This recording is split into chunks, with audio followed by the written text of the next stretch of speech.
Okay, so you want to own a container port. I completely understand the massive billionaire-level fantasy, but before we get too far into the giant ships and the endless steel boxes, do not worry. By the end of this video, you are going to find out exactly whether this massive industrial fortress is the ultimate profit engine or a devastating financial trap, complete with a final mathematically calculated percentage. So stay with me. Look out at the ocean. Look at the horizon. A massive megaship is slowly pulling into your harbor. It is a floating steel island, and it is carrying 20,000 perfectly stacked shipping containers. Inside those metal boxes is the entire modern global economy. Millions of brand new smartphones, thousands of luxury electric cars, mountains of designer clothing, flat-screen televisions, and heavy medical equipment. Billions of dollars of retail goods, all floating right to your front door. You imagine yourself as the ultimate untouchable king of global trade. You are the absolute master of the supply chain. You are essentially running the ultimate passive real estate play on the edge of the world. You own the deep water. You own the massive concrete yards. You own the giant cranes reaching into the sky. And every single time a steel box moves from the ship to a truck, you collect a fee. A digital toll booth on the ocean. You just sit back in your leather chair, watch the ships roll in, and collect millions in passive income. It looks like an absolutely bulletproof business where nothing ever goes wrong. Right? Wrong. Let me shatter that romantic saltwater illusion right now, because owning a massive container port is not a passive real estate business. It is an extreme, mathematically brutal, logistically terrifying, hyper-volatile industrial war zone, and it is cleverly disguised as a simple parking lot for ships. Most people look at a port and see a calm, organized system of moving boxes, but you, the actual terminal operator, are not selling parking spaces. You are selling three invisible, incredibly complex, and highly stressful commodities: velocity, draft, and reliability. You are essentially running a high-stakes, 24-hour heavy manufacturing plant where the product is global throughput. And the moment you step into this brutal arena, you realize that you are not peacefully facilitating global commerce. You are fighting a relentless, exhausting, never-ending war against extreme weather, brutal physical decay, and the literal laws of chemistry. You have to move tens of thousands of massive steel boxes safely through your facility every single day. You are responsible for the physical safety of the global supply chain in an environment that is constantly trying to rust, crack, and collapse. And just to keep the harbor gates open for one single day requires a staggering amount of hidden heavy industrial capital that is specifically designed to drain your bank account dry. Welcome to the true grinding nightmare of maritime economics, the overhead meat grinder. You think building a massive commercial skyscraper is expensive. A beautiful state-of-the-art office building might cost a few $100 million to construct. A modern deep-water container terminal will easily cost you $1 to $3 billion. And that is just to get the first ship to tie up to the dock, because you are not just pouring a flat slab of concrete, you are fighting the ocean floor. To handle modern megaships, you need deep water, 50, sometimes 60 feet of draft. You have to hire massive specialized dredging ships to physically vacuum millions of tons of mud and rock from the bottom of the sea. This dredging process costs hundreds of millions of dollars. And securing the environmental permits alone can take a decade of brutal legal battles. And then you have to build the actual yard. You cannot use normal concrete. A stack of fully loaded shipping containers weighs hundreds of tons.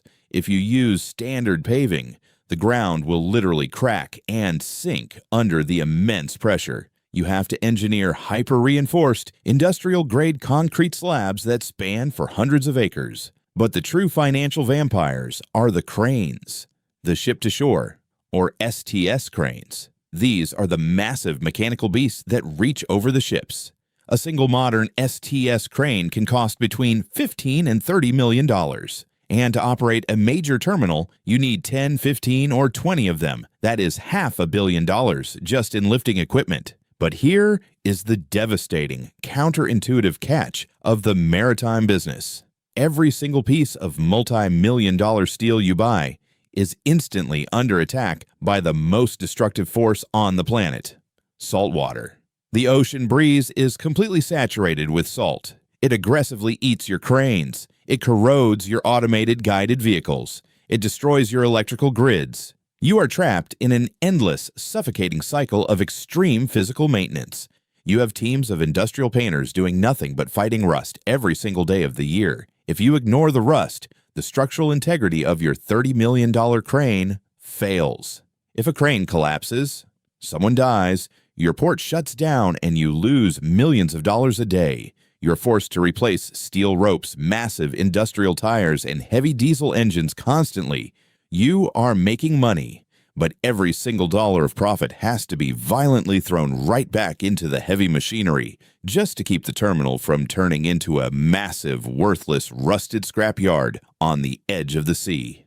But wait, before we go any deeper into this salt-stained digital war zone, do not worry. By the end of this video, you're going to find out exactly whether this multi-billion-dollar machine is the ultimate profit engine or a devastating financial trap, complete with a final mathematically calculated percentage. So stay with me. Let's talk about the single biggest, most terrifying vulnerability in the entire supply chain model, the comforting idea that global trade never stops. Yes, it is true. Over a 10-year cycle, the volume of cargo always goes up. But you, the port owner, do not live in the theoretical, long-term world of macroeconomic charts. You live week to week. You have to service the massive, multi-billion-dollar debt you took on to build the terminal, and your entire business is mathematically designed to be destroyed by factors thousands of miles away that you cannot control. Your port requires a steady, predictable flow of ships, but the shipping industry is violently volatile. If a massive cargo ship gets stuck in the Suez Canal for a week, your port sits completely empty, burning millions in fixed overhead costs. And when that canal finally clears, a massive tsunami of ships all arrive at your dock at the exact same time. Your yard runs out of space. The trucks back up onto the highway for miles. The entire system gridlocks. And you're legally penalized by the shipping lines for the delays. And then there is the human element, the absolute terrifying reality of maritime labor. You are not hiring easily replaceable minimum wage workers. You are dealing with the longshoremen, some of the most powerful, highly organized labor unions on the face of the earth. A specialized crane operator can easily make over $200,000 a year. And if the union contract expires, if negotiations break down over automation or wages, they can legally go on strike. If the workers do not show up, your entire $3 billion asset goes completely dead in an hour. You cannot just hire replacements to drive a massive, highly dangerous crane. A labor strike can cost the wider economy billions of dollars a day, but it costs you your entire quarterly profit margin in a single week. To survive this extreme volatility, you are desperately trying to automate. You are spending hundreds of millions on robotic straddle carriers and self-driving trucks. But every step toward automation triggers massive hostile pushback from the unions. You are walking a razor-thin tightrope over a volcano, balancing the explosive demands of global shipping megacorporations on one side and the crushing, immovable power of organized labor on the other. So, with the insane multi-billion-dollar capital construction costs, the crushing, unavoidable, relentless saltwater corrosion, the massive, highly paid union armies you have to negotiate with, and the terrifying financial volatility of the global supply chain, why do massive private equity firms, sovereign wealth funds, and billionaire investors keep buying container ports? Why does the smart institutional money keep flowing into this brutal industry? Because of the absolute ultimate economic moat in the history of capitalism: irreplaceable geography. You cannot just wake up one morning, buy a random piece of commercial beach, and build a competitive deep water port. The physical barrier to entry is literally carved in stone. There are only a few natural deepwater harbors in the entire world that connect to major rail lines and massive consumer populations. The government strictly and aggressively controls these specific plots of land.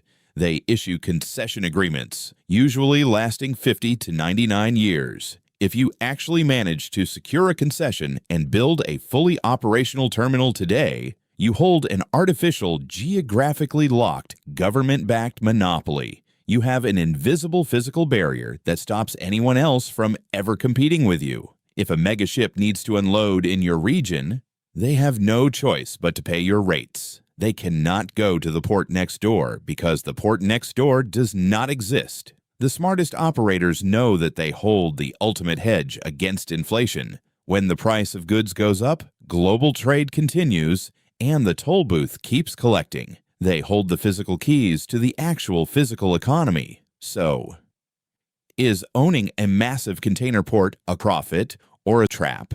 Let's look at the cold, hard, unfeeling math. If you are underfunded, if you are an independent operator who cannot afford the massive robotic upgrades, you will be instantly crushed by the massive capital expenditures and the brutal labor strikes. It is a devastating trap for the underfunded and the unprepared. A single major labor dispute or a failure to dredge deep enough can turn your multi-billion-dollar facility into a ghost town. But if you survive the brutal initial build and you successfully secure that ultra-rare, long-term deepwater concession, you are sitting on a mathematical certainty of global trade. Here is the final verdict: 80% profit, 20% trap. It leans heavily toward profit because the geographic barrier to entry is absolutely insurmountable. No tech startup in a garage can disrupt a deep-water ocean trench. If you have the billions required to cross the moat and endure the saltwater, you own the actual physical gateway that the modern world requires to survive. You don't just own a concrete yard with cranes. You own an invisible tax on every single physical object moving across the globe. And that is where the real generational wealth is hidden. Now, it's your turn. Looking at the massive capital costs, the union volatility, and the undeniable terrifying power of the geographic moat. What is your ratio? Is this the greatest cash-flowing monopoly on Earth or a high-risk, rusty money pit? Drop your profit or trap percentage in the comments below, and let's see who really understands the hidden economics of the supply chain.